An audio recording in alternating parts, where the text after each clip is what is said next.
Hey, today for Poetry Thursday, we are going to be reading Clement Clarke Moore's classic, A Visit from St. Nick, popularly known as Twas the Night Before Christmas.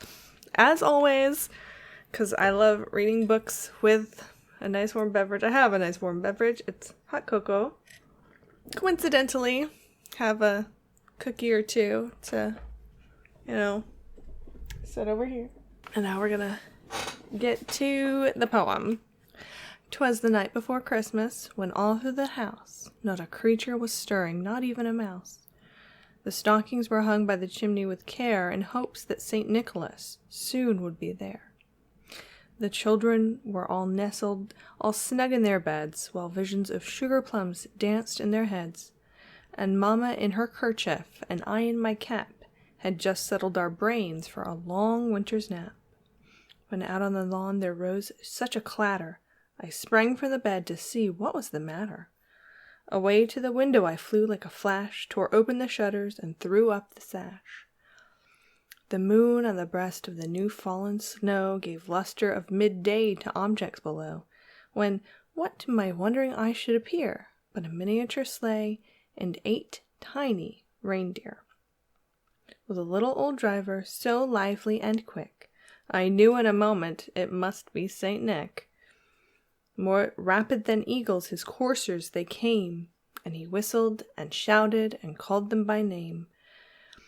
Now Dasher, now Dancer, now Prancer and Vixen, on Comet, on Cupid, on Donder and Blitzen, to the top of the porch, to the top of the wall, now dash away, dash away, dash away all. As dry leaves that before the wild hurricane fly, when they meet with an obstacle mount to the sky, so up to the housetop the coursers they flew, with the sleigh full of toys, and St. Nicholas too. And then in a twinkling I heard on the roof the prancing and pawing of each little hoof. As I drew in my head and was turning around, down the chimney St. Nicholas came with a bound. He was dressed all in fur from his head to his foot, and his clothes were all tarnished with ashes and soot. A bundle of toys he had flung on his back, and he looked like a peddler just opening his pack. His eyes, how they twinkled, his dimples how merry, his cheeks were like roses, his nose like a cherry, his droll little mouth was drawn up like a bow, and the beard of his chin was as white as the snow. The stump of a pipe he held tight in his teeth, and the smoke it encircled his head like a wreath. He had a broad face and a round little belly that shook when he laughed like a bowl full of jelly.